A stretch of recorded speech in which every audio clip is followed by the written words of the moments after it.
Al final de la vida, escribir un poema muy sencillo, muy íntimo, despojado, luna en la noche, libro en la mano, poema que se ha escrito mientras no estábamos.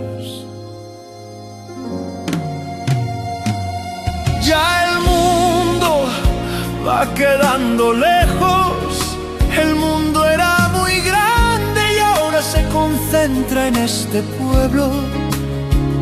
Unas cuantas calles, unos cuantos parques, bastantes libros que a veces acariciamos. Al final de la vida sobran casi todos los adjetivos, sobra lo adjetivo.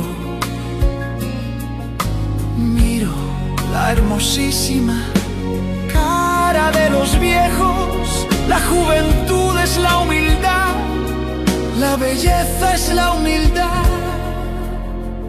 El universo lo concentro en la estancia del alma.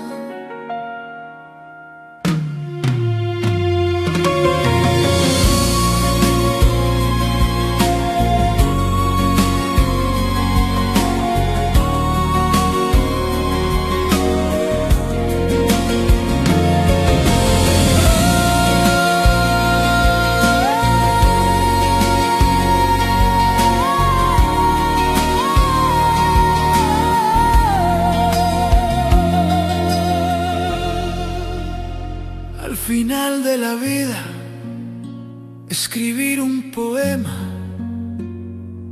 muy sencillo, muy íntimo, despojado, luna en la noche, libro en la mano, poema que se ha escrito